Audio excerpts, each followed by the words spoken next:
free citizens once just like you are on death row to be executed, to be legally killed. Today on this channel, we bring to you daily information on these inmates in the United States of America who lose their freedom. To be updated, kindly subscribe now to our channel and turn on the notification bell now. In this video, we bring to you the information on inmates to be executed May 2025 under President Trump in the United States. First on the list is the Army veteran and security officer, Jeffrey Glenn Hutchinson. Jeffrey Glenn Hutchinson, born November 6, 1962, was an Army veteran and security officer who gained attention in Florida for a gruesome quadruple homicide. Born in Alaska and raised in Washington State, Hutchinson served as an Army Ranger in the 1990 to 1991 Gulf War. He spent about 8 years in the military, receiving an honorable discharge.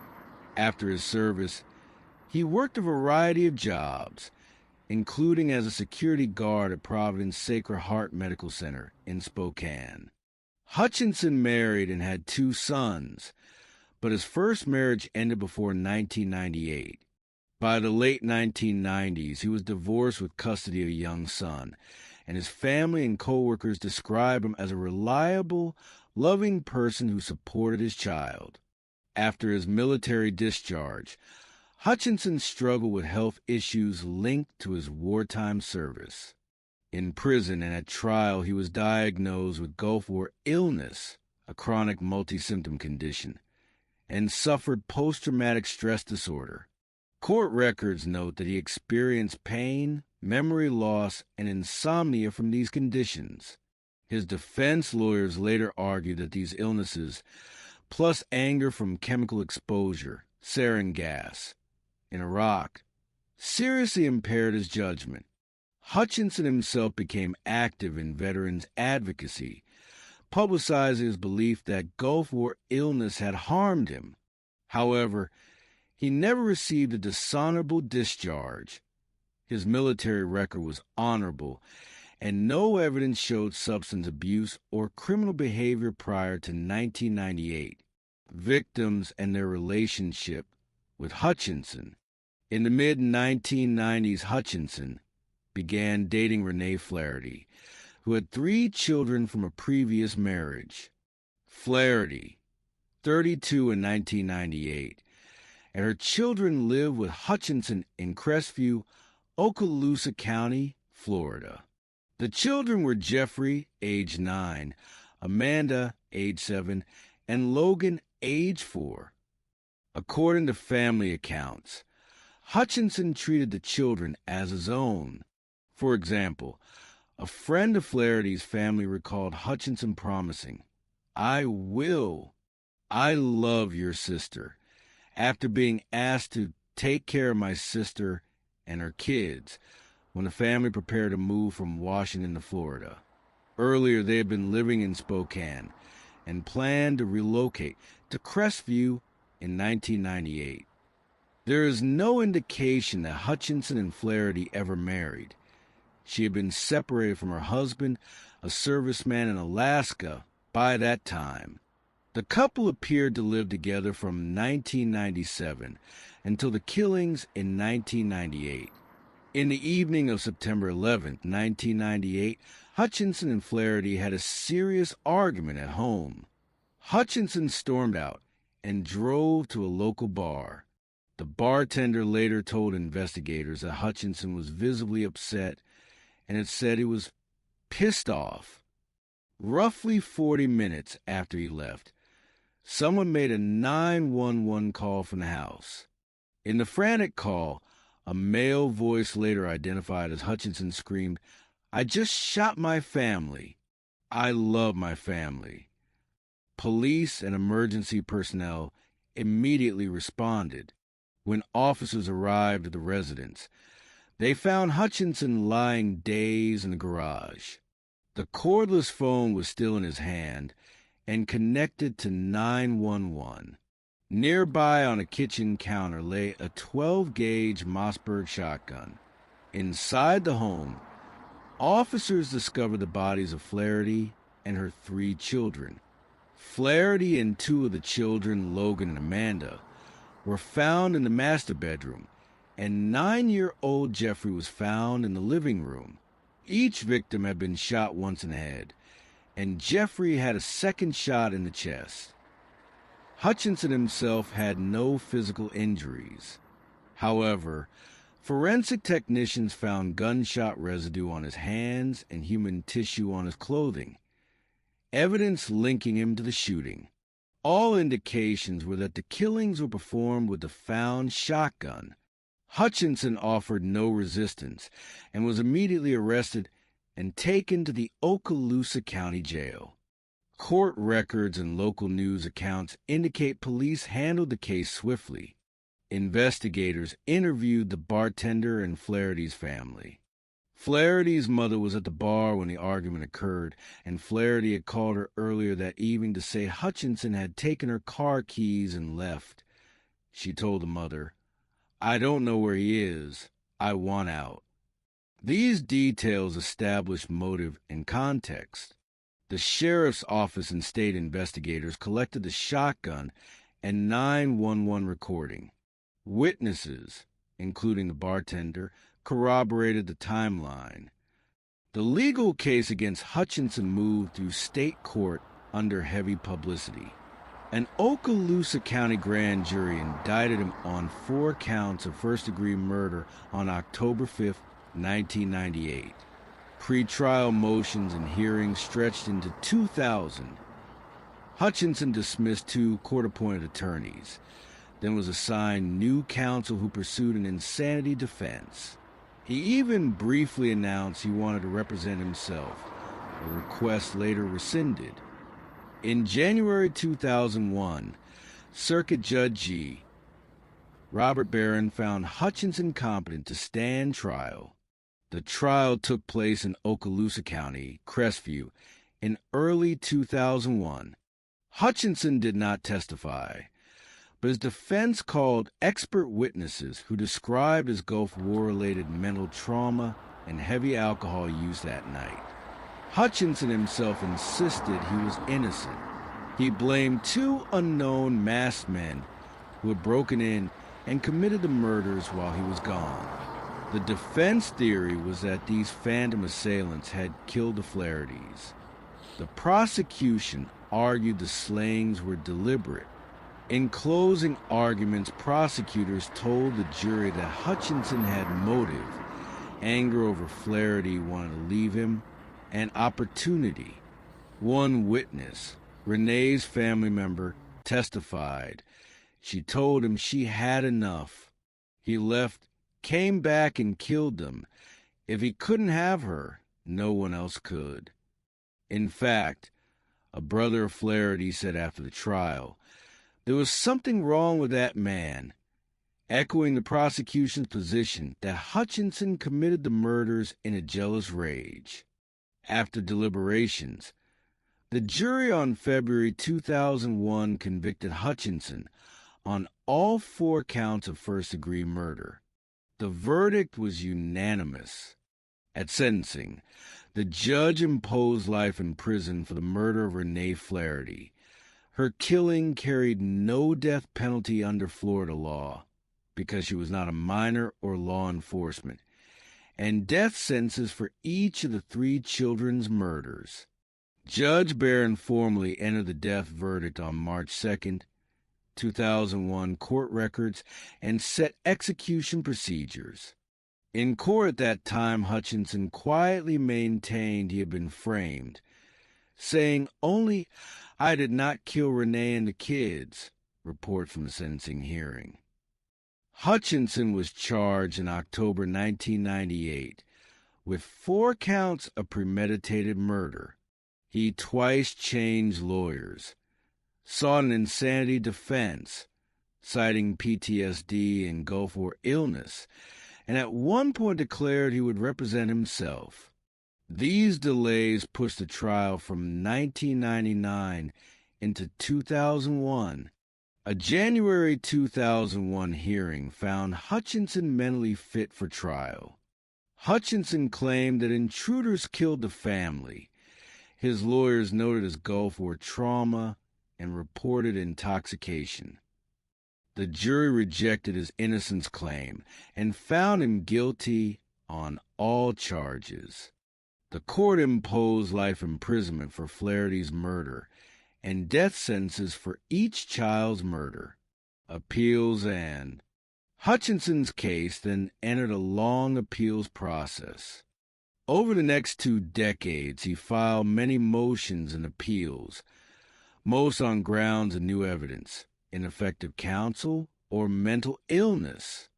Defense attorneys argued he had Gulf War illness, PTSD, and paralyzing paranoia that should have precluded execution.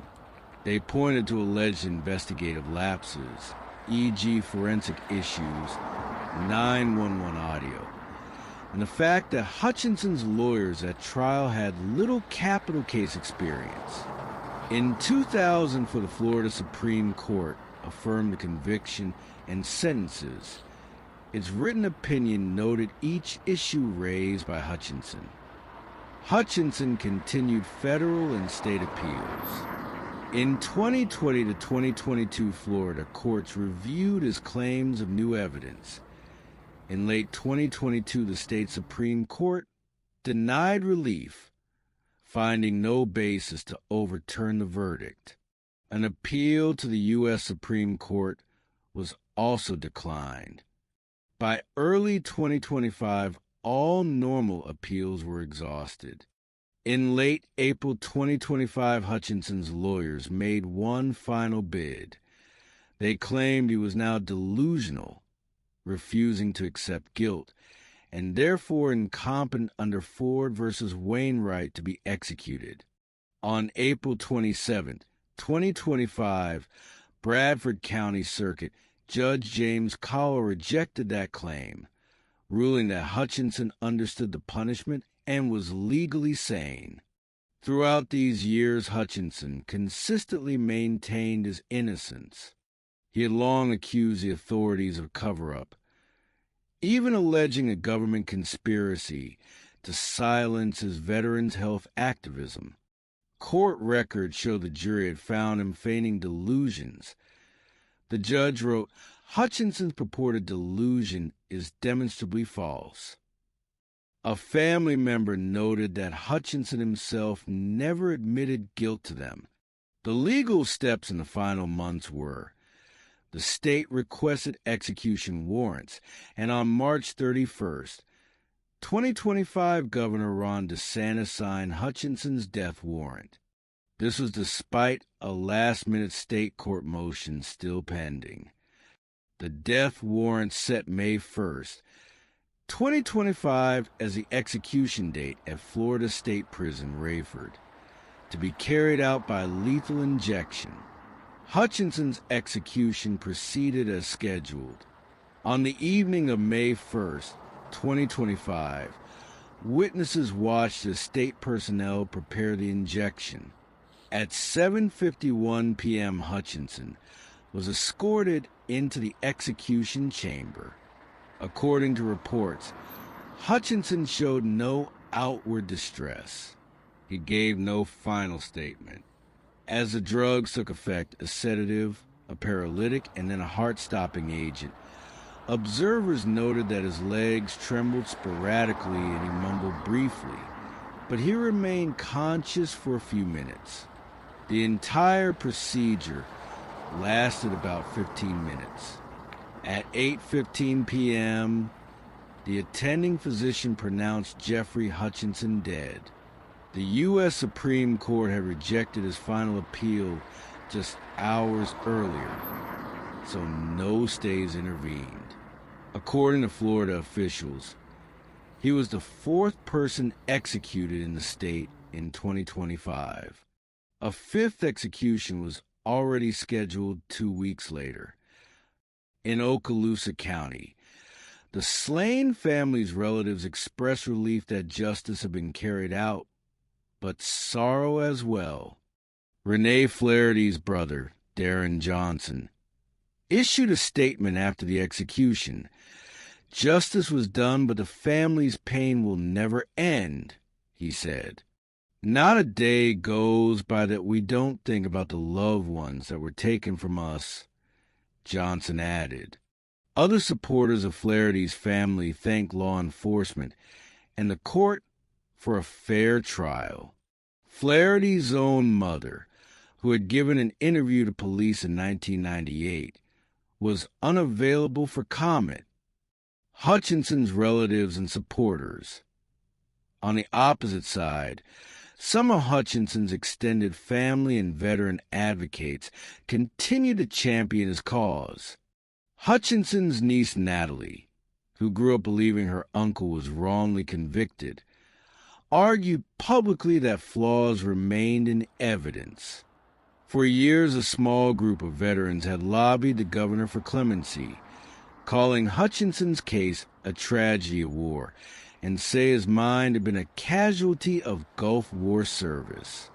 During his appeals, Hutchinson himself wrote to courts claiming the 911 recording was not his voice and pointing out alleged forensic inconsistencies. However, none of these arguments swayed the courts. Public discourse.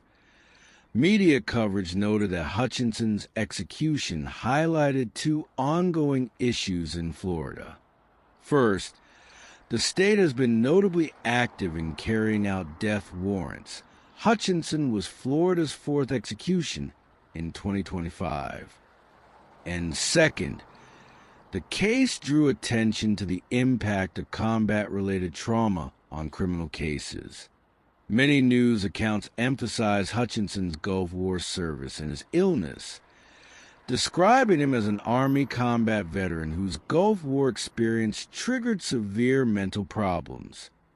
Some newspapers and veterans groups argued that his wartime injuries and PTSD should mitigate his punishment. Others countered that the overwhelming forensic evidence left no doubt about his guilt. Indeed, prosecutors contended at trial and after that Hutchinson killed a family out of rage when Flaherty tried to end the relationship. In the end, Hutchinson's execution closed a 27-year saga. Statements from both sides acknowledged the case's lasting pain.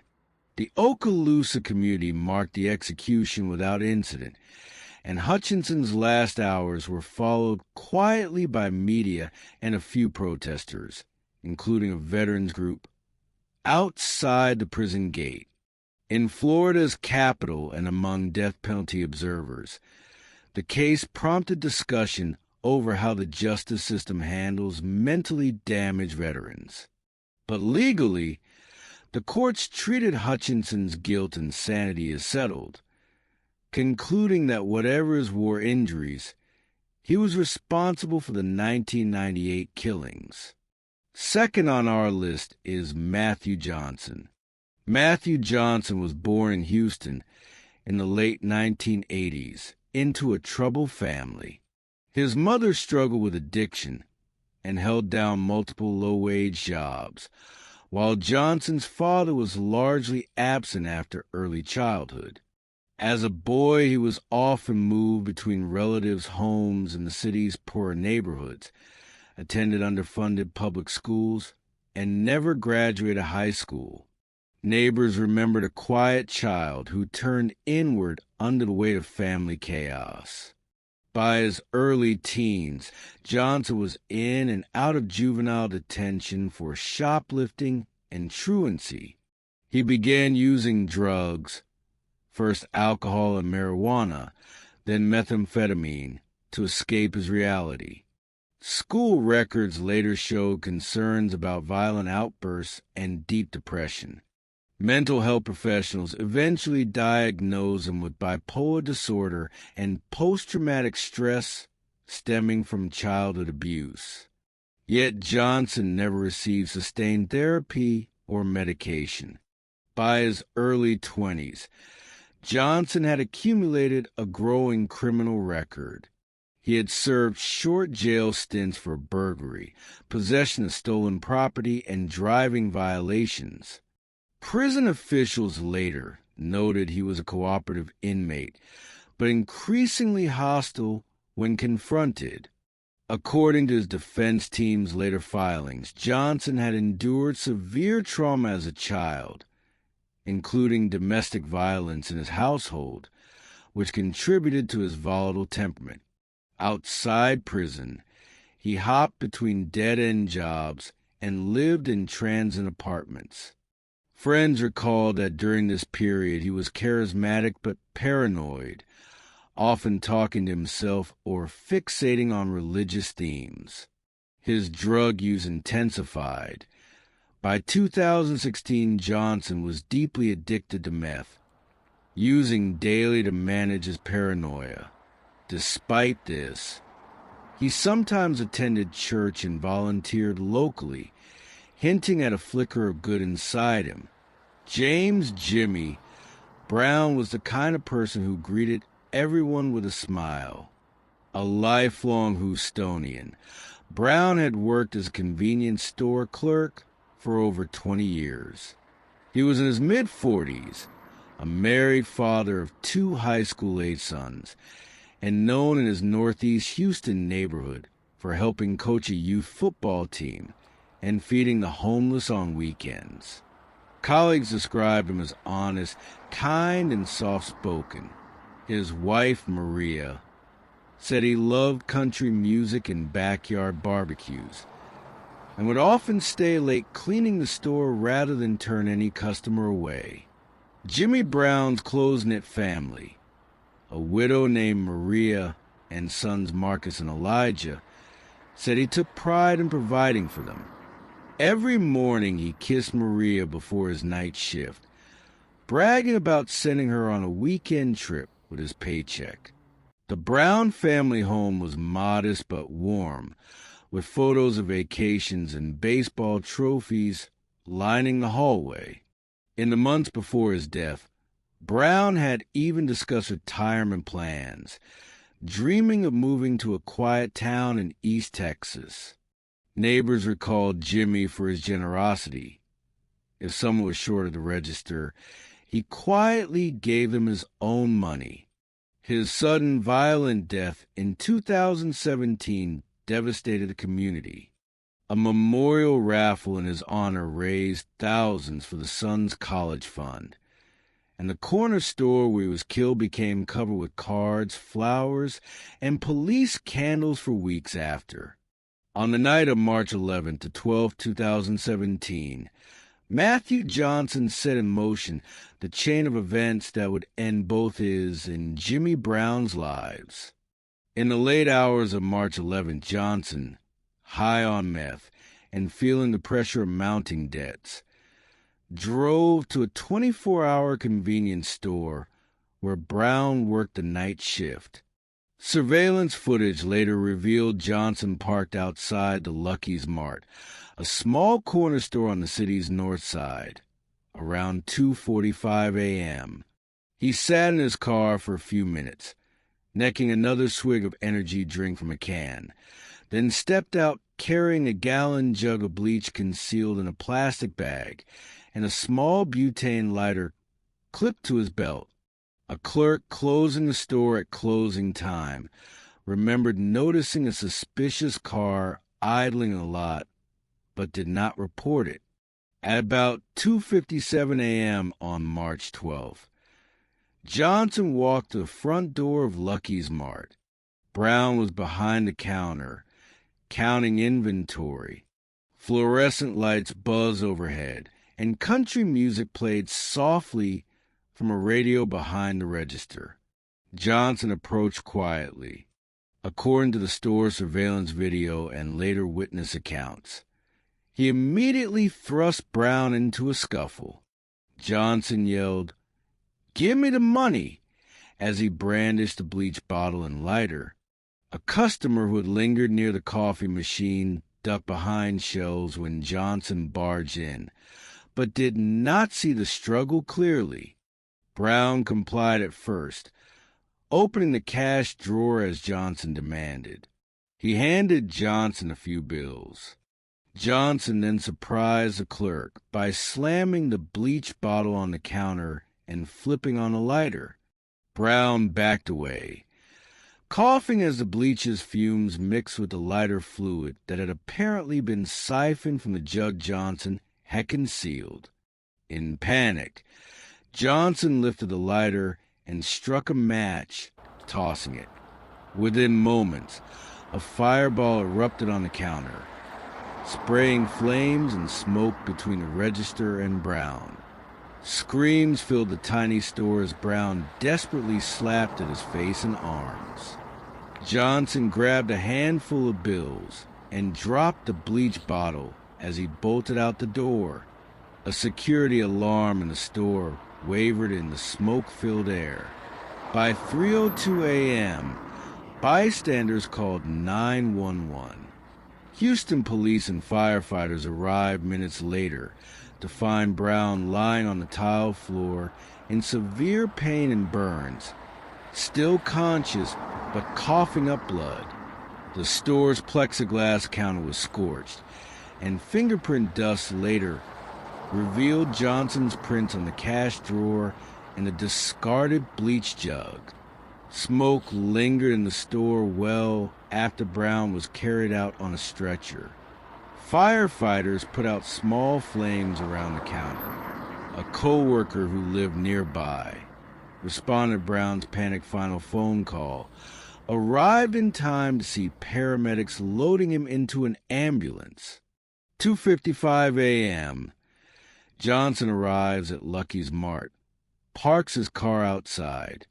He sits idling for a few minutes, smoking cigarettes and preparing himself mentally.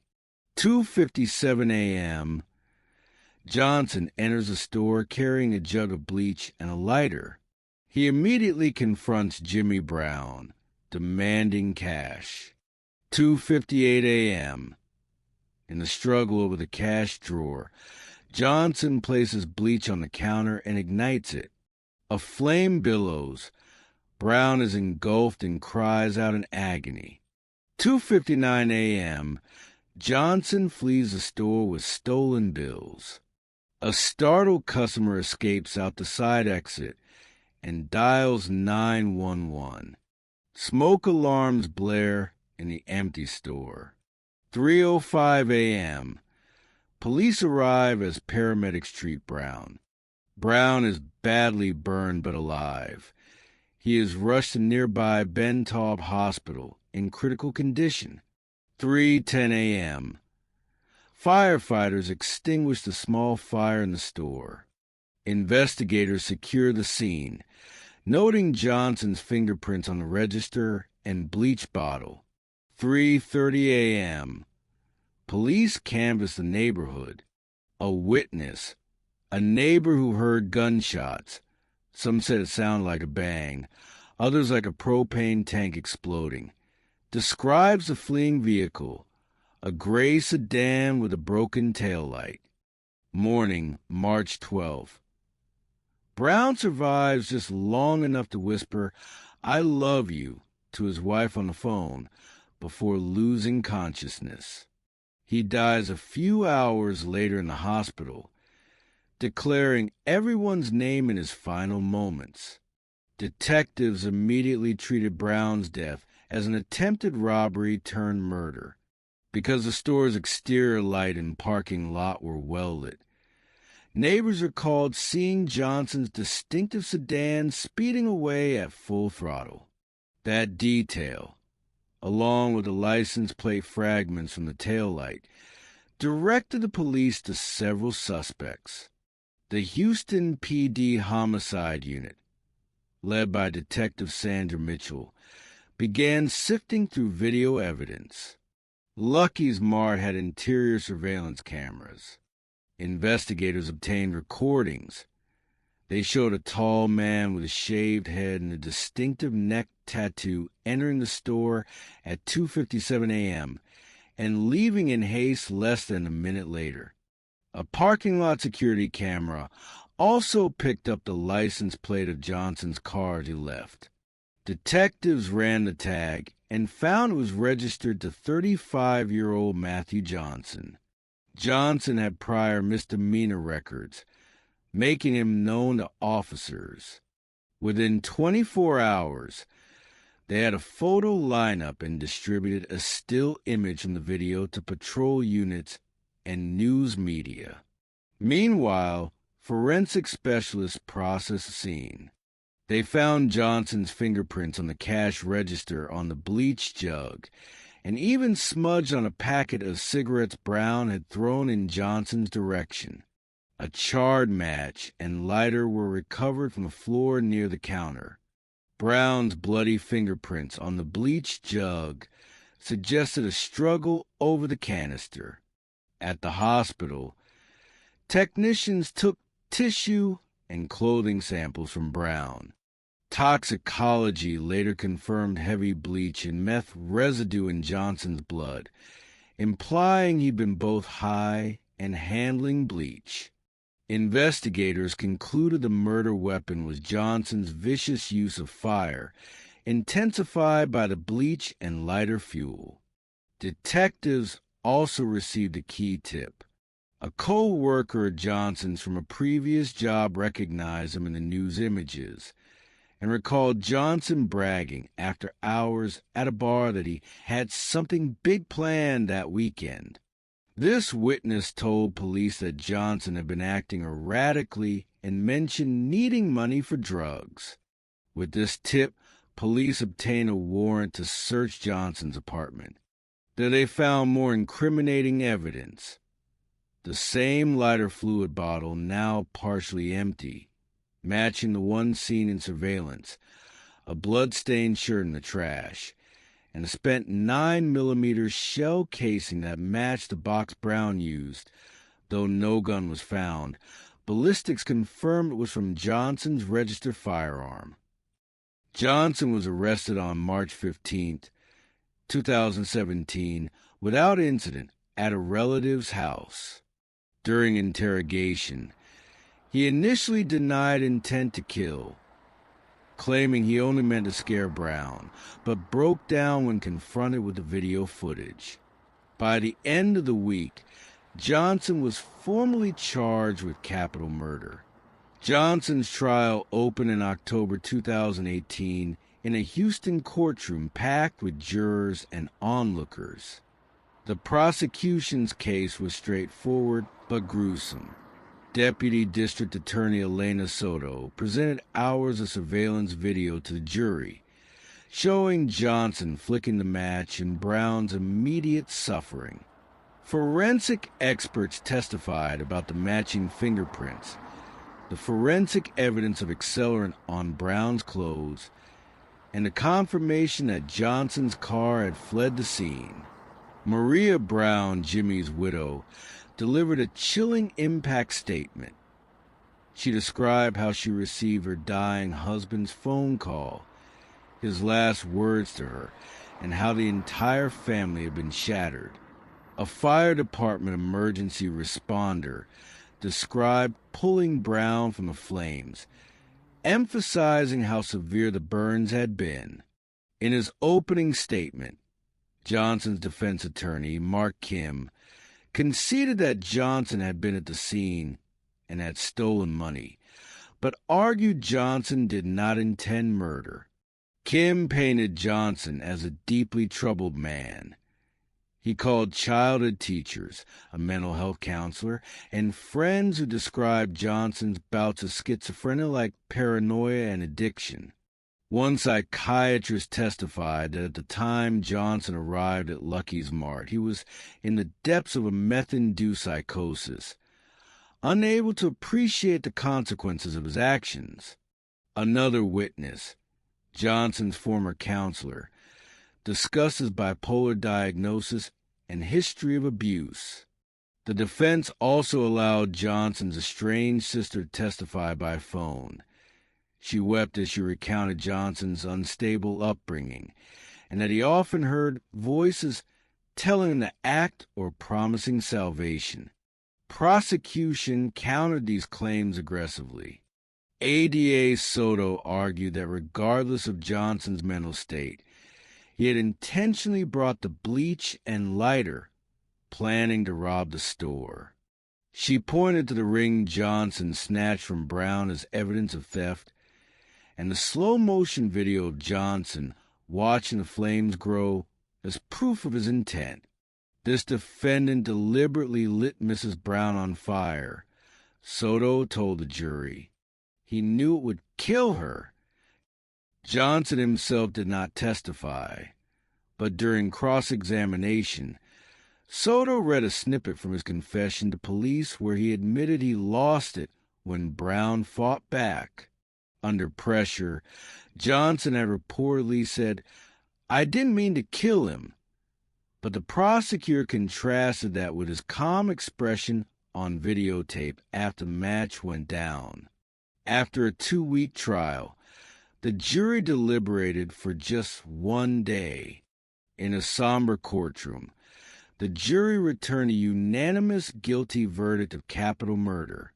Johnson showed no visible reaction, except to clasp the defendant's chair. During the penalty phase, feelings ran high. The judge allowed victims' family members to speak directly.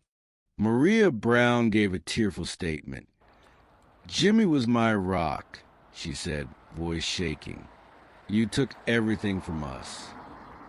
Her sons, Marcus and Elijah, sobbed quietly, clutching their mother's hands. One of Brown's longtime friends recalled a time Jimmy gave him last $20 when he was down on his luck, saying, "You're like family." The jury saw these emotional tributes along with photographs of Brown smiling with his kids. The defense presented mitigating witnesses. A social worker described the history of Johnson's childhood traumas, pleading that Johnson is a product of a cycle of abuse. The mental health expert again testified that Johnson's psychosis was so severe at the time that he had trouble distinguishing reality, implying the murder was not premeditated but the result of an acute break. Johnson's older brother took the stand, eyes puffy, and asked the jury to spare his brother's life, saying he's been a good man when he's sober. He's already been destroyed by his guilt. They also highlighted Johnson's bravery in saving a neighbor's child from a house fired a year before, hoping to show he wasn't purely evil. The prosecution hammered home the brutality of the crime and Brown's family's pain. ADA Soto showed photos of Brown's injuries and reiterated, "This was a horrific, monstrous act." A police officer who investigated described his horror at the scene. The jury watched the store surveillance video a second time, and by the end, jurors appeared grim. They ultimately recommended the death penalty, with a vote tallied as 10 in favor and 2 for life, which was then legally sufficient in Texas. The judge formally sentenced Johnson to death. On November 5, 2018, the judge signed the death warrant. Following Texas law, Johnson automatically appealed his conviction. His attorneys filed briefs contesting the outcome on several grounds. The first major argument was ineffective counsel. Johnson's lawyers claimed that trial counsel had failed to interview key childhood witnesses, ignored evidence of his mental illness, and inadequately investigated Johnson's substance abuse at the time of the crime. They cited cases where life sentences were overturned for similar failings. The second argument was racial bias. Johnson, who is African American, pointed out that the jury was entirely white despite Houston's diverse population, and alleged the prosecutor struck black jurors without sound reasons. Johnson's team also claimed mitigating evidence, such as his violent childhood, had been excluded unfairly, infringing on his right to a fair trial. The Texas Court of Criminal Appeals heard the direct appeal in 2019. In mid-2020, the court issued its opinion, emphatically rejecting every argument. The judges noted that Johnson's trial lawyers had, in fact, consulted psychologists and presented some of Johnson's troubled background, and said any omissions did not prejudice the outcome given the overwhelming evidence. On the racial bias claim, the court found that prosecutors had offered race-neutral reasons for dismissing certain jurors. The court affirmed the conviction and death sentence.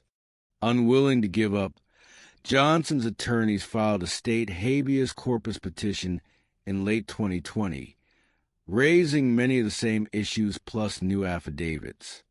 The Texas Court of Criminal Appeals denied habeas relief in 2021, writing that the trial record showed no conclusive proof of racial discrimination in jury selection.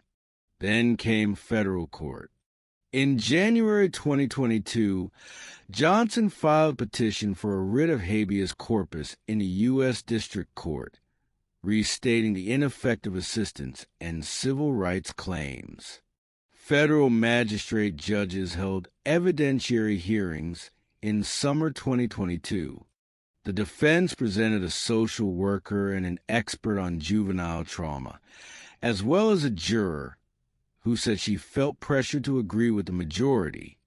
Despite this, the federal judge denied relief, agreeing that nothing in Johnson's petition overcame the hue and cry of the state's evidence.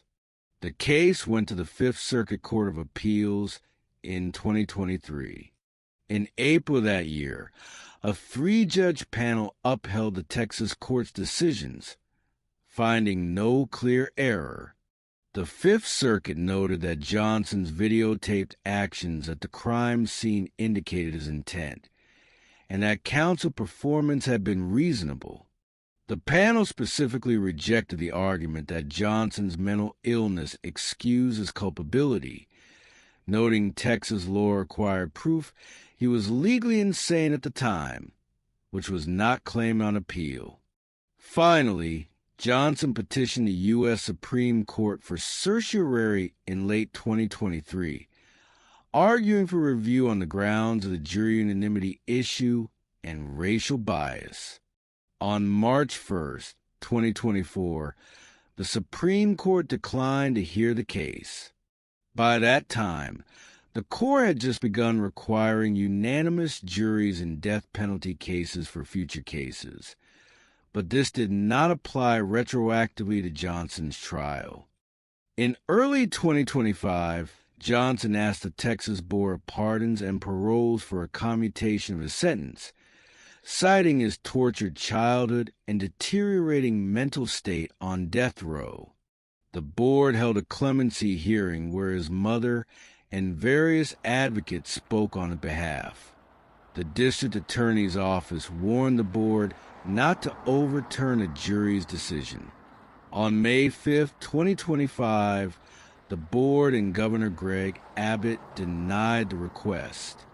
With all legal avenues exhausted, Johnson was officially put on the execution schedule for May 20, 2025. After sentencing, Johnson was moved to the Allen B. Polunsky Unit in Livingston, Texas, home to the state's male death row. Polunsky's death row is notorious for its isolation. Johnson was housed in a tiny 8 by 10-foot concrete cell, alone except for a thin mattress bolted to the floor, a toilet sink combo, and a steel table. The lights were kept on for 24 hours a day by policy, blurring nights into days. He was allowed out of the cell for only about 1 hour per day, an hour outside in a concrete exercise yard in ankle shackles, or an hour in an indoor recreation cage. For most of the week, he spent 23 hours isolated, hearing nothing but muffled voices through thick walls. Fellow inmates later described Polunsky as a place that drove people mad with loneliness. Johnson, sadly, often showed the strain. In the first months, Johnson wrote dozens of letters to relatives, lawyers, and even prison pen pal clubs. Try and make sense of his situation. He described vivid nightmares of fire and the scent of smoke always lingering. Initially stoic, he gradually broke down in private, crying when alone. The prison chaplain reported he often attended prayer services, later saying God spoke to him through the flames. The guards noticed Johnson muttering Bible verses during free hours. He took up painting with cheap prison art supplies, painting abstract flames in prison bars. He also filled reams of notebooks with shaky handwriting, diary entries, poems, pleas for forgiveness, and legal notes for his appeals. Johnson's mental health fluctuated. He was seen by Polunsky's psychologist once a week. Records show he was treated for severe depression and insomnia. At times he refused meals, and on 2 occasions he cut his forearm with a tiny sharpened spoon and was placed on suicide watch. Once, fellow inmates overheard him hallucinating at night, mumbling, running, "Gotta get out, the fire's everywhere." By 2022, the prison doctors had prescribed antidepressants and anti-anxiety medication, which helped a little. His behavior was generally peaceful. He had no major disciplinary infractions. Johnson learned to occupy himself with reading.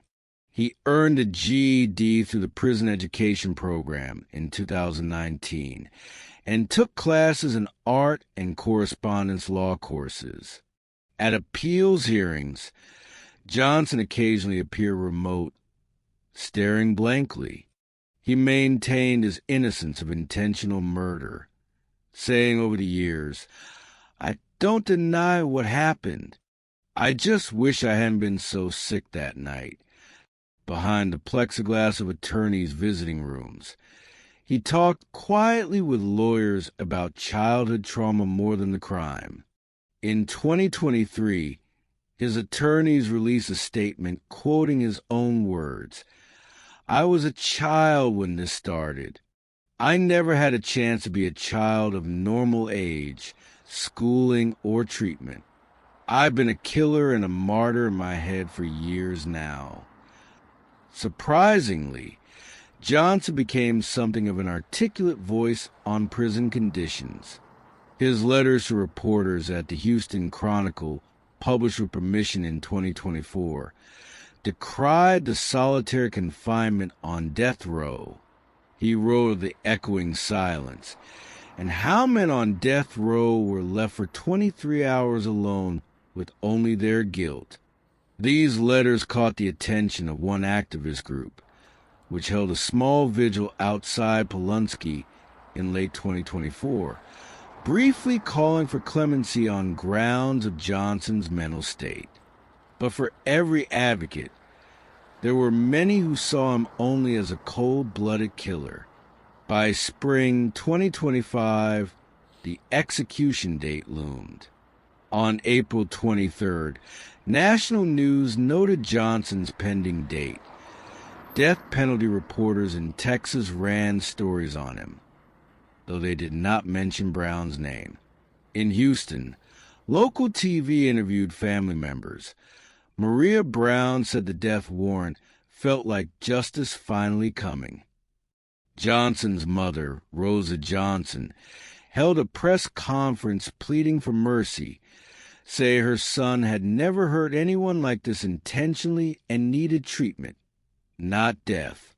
Under the glare of cameras, her voice cracked as she recounted losing Johnson to the system and the streets. By early May, death penalty opponents circulated an online petition to Governor Abbott, highlighting Johnson's mental illness and troubled youth.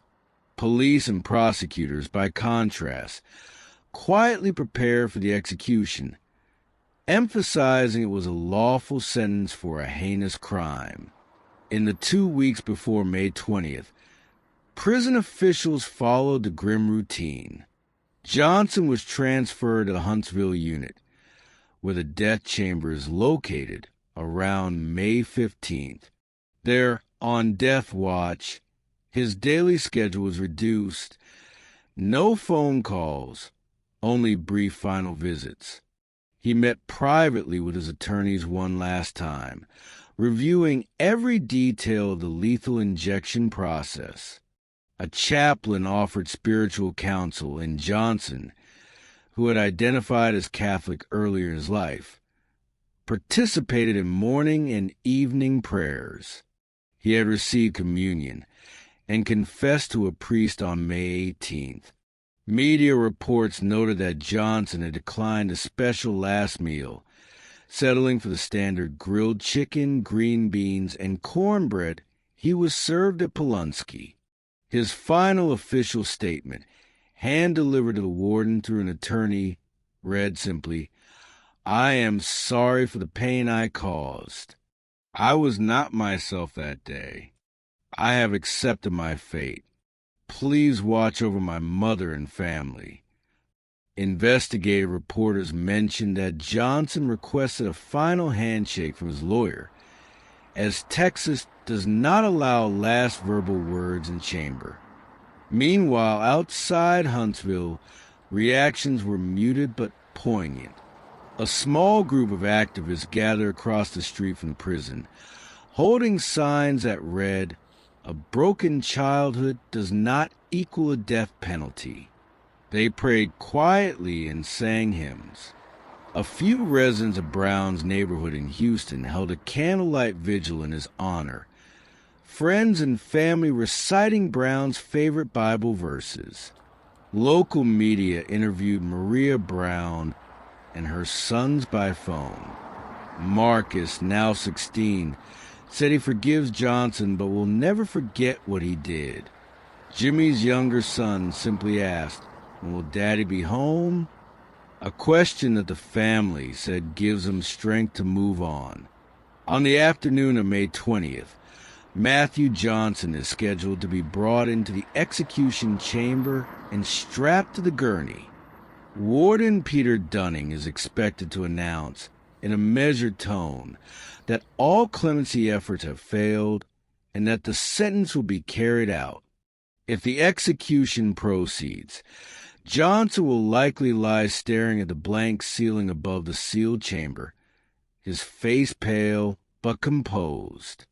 Guards are expected to insert intravenous lines into his arms as the room remains silent, broken only by his breathing. At 6 p.m., barring any final interventions, the warden will likely signal the administration of lethal drugs, typically a series of 3, one to induce unconsciousness, one to cause paralysis, and one to stop the heart.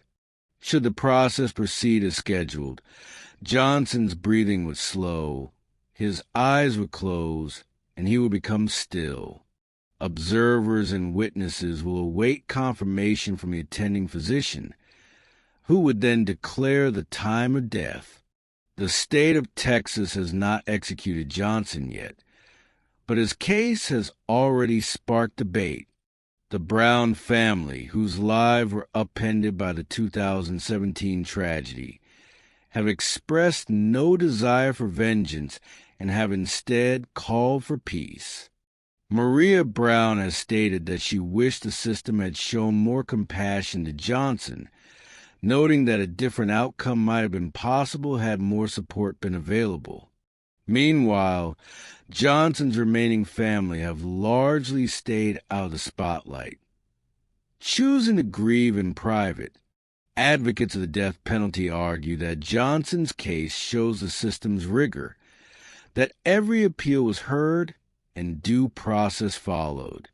Critics argue the opposite, that a mentally ill man burdened by a traumatic past and lacking support is being executed not just for a crime, but for being failed at every level before it.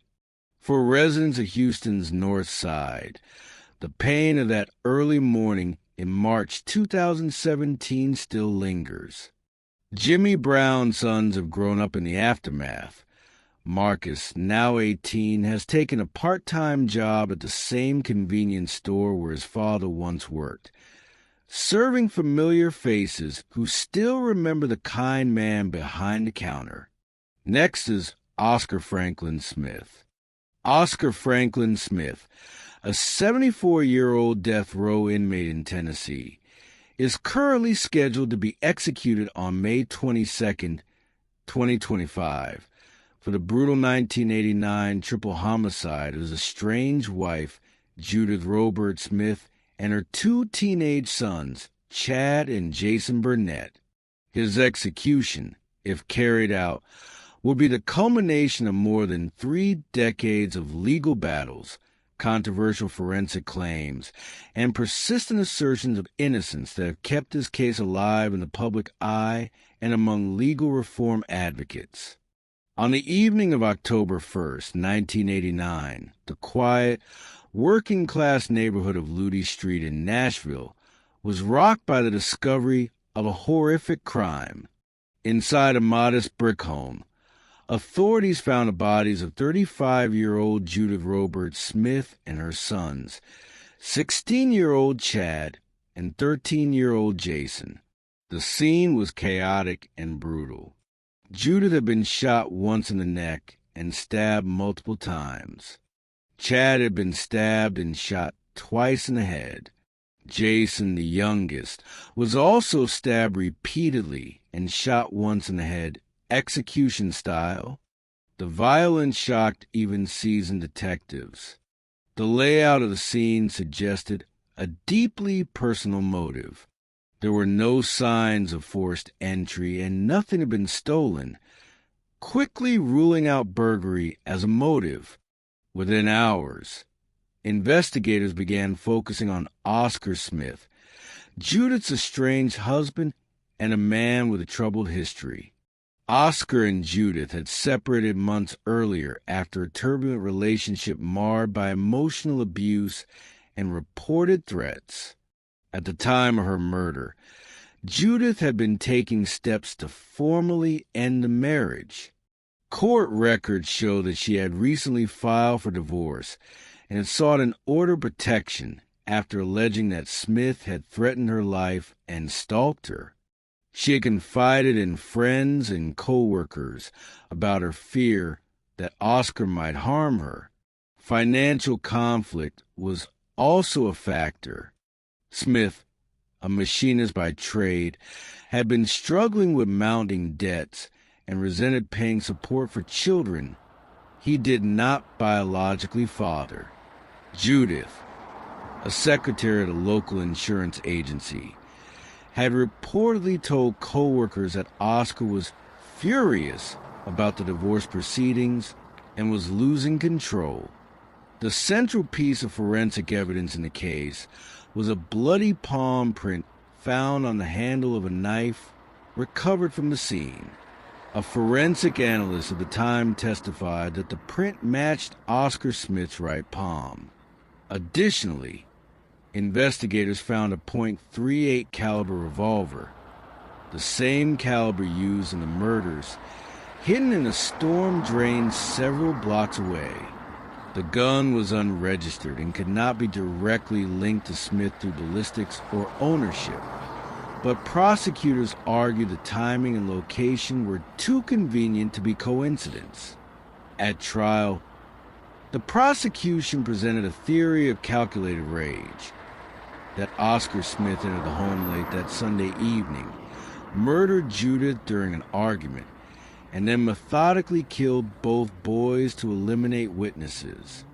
They painted a picture of a controlling and vengeful man unwilling to accept the end of his marriage.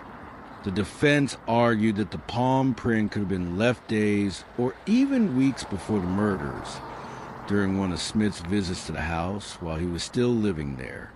They emphasized the lack of direct physical evidence linking Smith to the revolver and highlighted the absence of eyewitnesses, fingerprints on the firearm, or DNA evidence conclusively proving his presence during the murders. Despite these arguments, the jury found Smith guilty on all 3 counts of first-degree murder in 1990. He was sentenced to death by lethal injection. Since a conviction, Smith has remained adamant about his innocence. His appeals have spanned over 3 decades, with challenges based on everything from ineffective assistance of counsel to improper forensic techniques. His defense team has consistently argued that the state's case relied heavily on circumstantial evidence and flawed forensic methods that would not withstand modern scrutiny. In 2011, the Innocence Project became involved, citing concerns about the scientific validity of the palm print analysis used at trial. While no DNA evidence from the crime scene definitively excluded Smith, advancements in forensic technology prompted renewed efforts to retest certain materials. Some results were inconclusive, while others failed to bolster the prosecution's original claims. In 2022, just hours before scheduled execution, Tennessee Governor Bill Lee issued a temporary reprieve for Smith. The decision followed a report exposing significant flaws in Tennessee's lethal injection procedures, including inadequate training of personnel, expired chemicals, and failure to adhere to proper protocols. This last-minute intervention marked the second time in Smith's case that an execution was halted under extraordinary circumstances.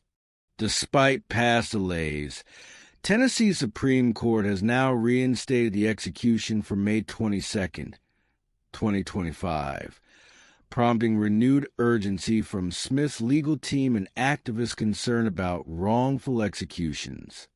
In recent months, Smith's attorneys have filed fresh appeals in both state and federal courts, arguing that new forensic analysis undermines key aspects of the original prosecution, and that the state is poised to execute a man whose guilt has never been definitively proven.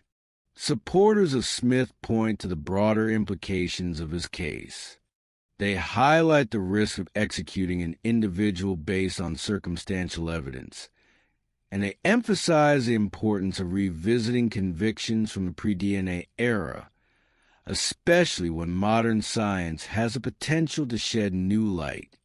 Opponents of these appeals argue that Smith's guilt has been reviewed and affirmed by multiple courts, including the Tennessee Supreme Court and federal appellate courts. They stress that justice for Judith, Chad, and Jason has already been delayed too long, and that every legal safeguard has been afforded to the defendant. For the families of the victims, the impending execution brings a mix of closure and sorrow. Judith's surviving relatives have largely avoided media attention, but issued a brief statement following the reinstatement of Smith's execution date. We have waited for justice for over 35 years. We hope that this time it will finally be carried out. Nothing can bring back Judith, Chad, or Jason, but we hope this chapter can come to a close. Meanwhile, Smith's grown children, 2 of whom continue to support his claims of innocence, have pleaded with the state to reconsider. In a recent interview, his son said, "My dad is not perfect, but he didn't do this. Killing him won't bring those kids back. It will just be one more tragedy added to the list." Tennessee officials have not indicated any plans to halt the execution barring a court order. If carried out, Smith's death will mark one of the longest gaps between conviction and execution in modern U.S. history, and will almost certainly reignite national debates over the death penalty, wrongful convictions, and the limitations of forensic science.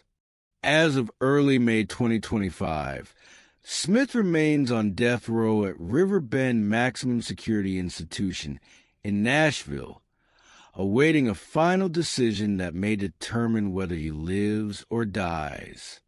Final on the list for May 2025 is Daryl Eugene Drawn.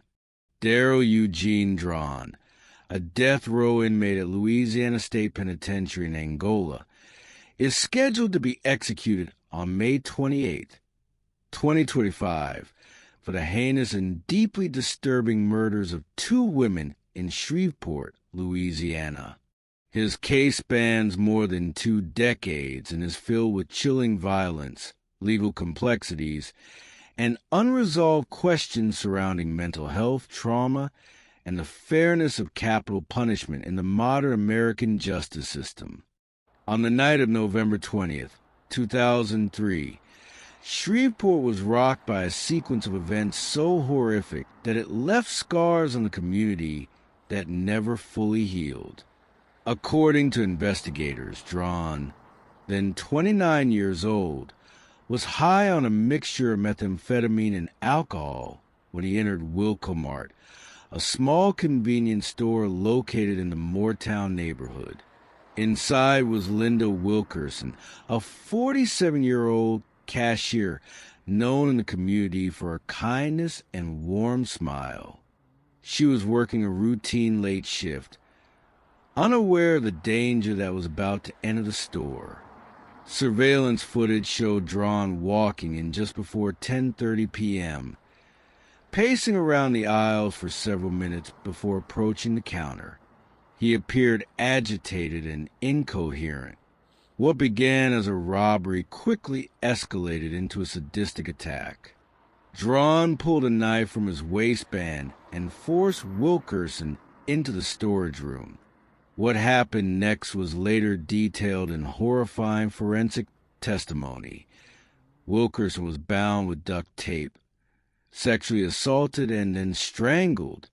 Drawn left her lifeless body face down between 2 crates of soda bottles. The entire ordeal lasted under 15 minutes.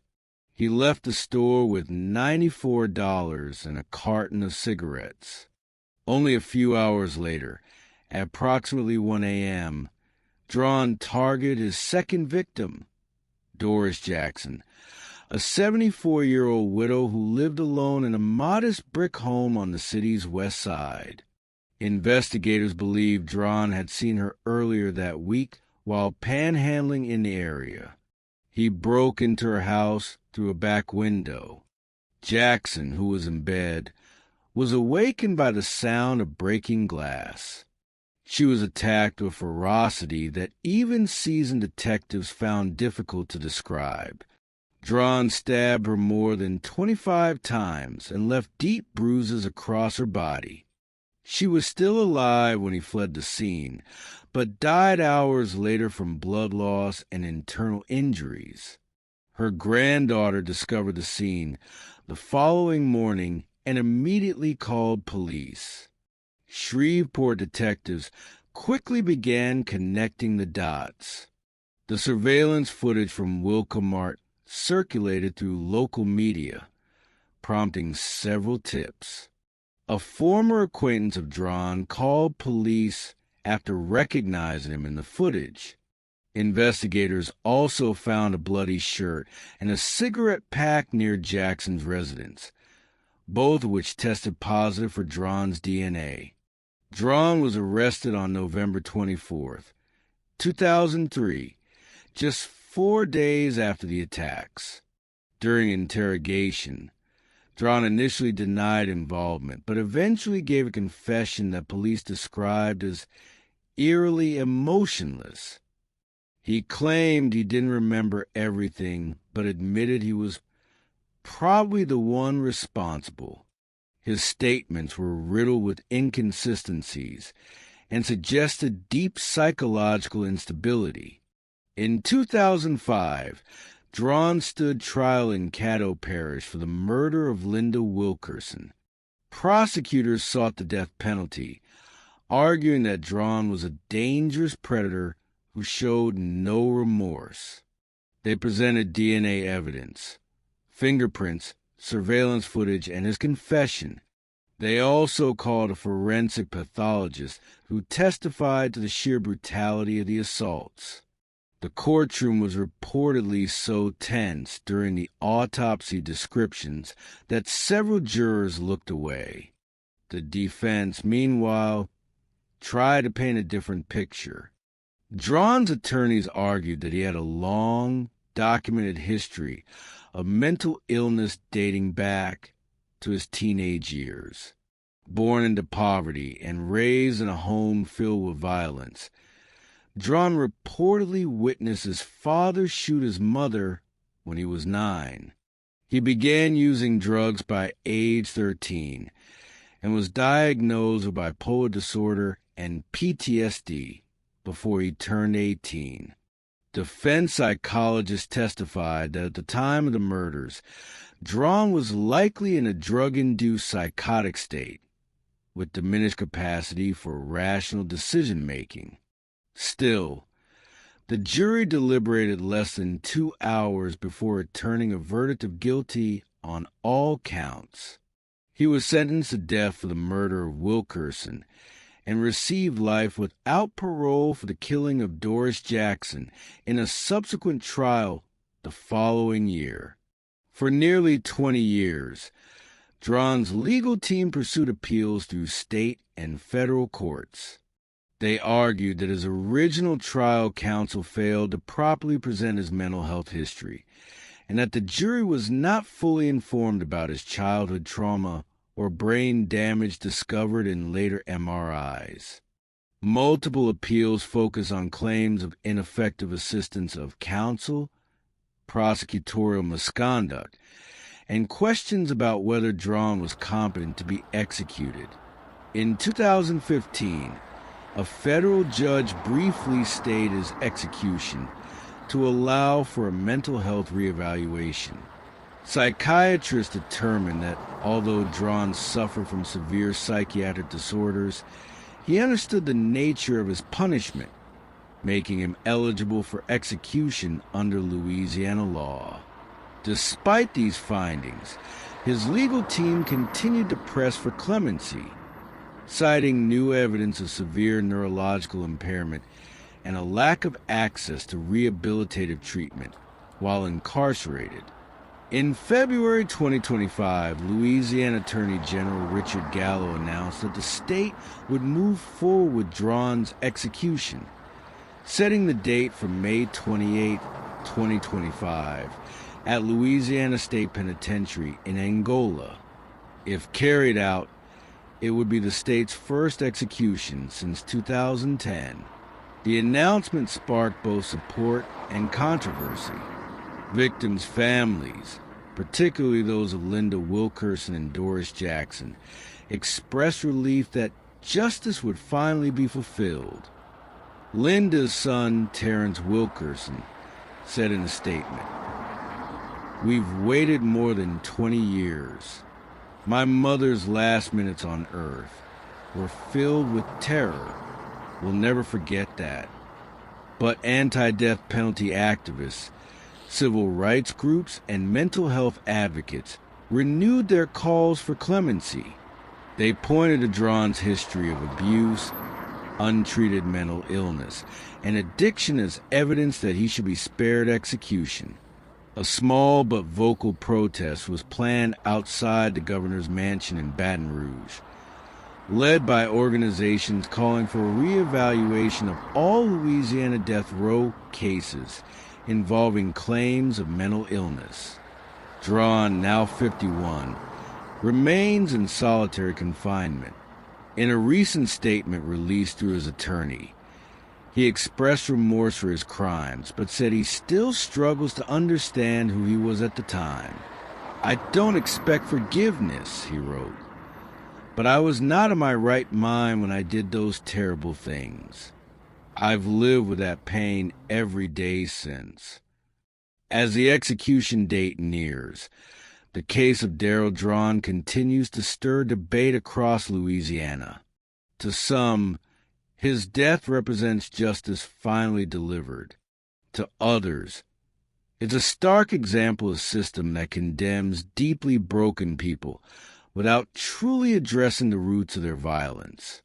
What's certain is that on May 28, 2025, all eyes will be on Angola. Whether Drawn's life ends by lethal injection or is spared by a last-minute intervention, his case will leave an enduring mark on the state's ongoing conversation about crime, punishment, and mercy. This is a true inmate information for May 2025. To be updated daily, subscribe to our channel now. Next to be uploaded tomorrow. Watch out.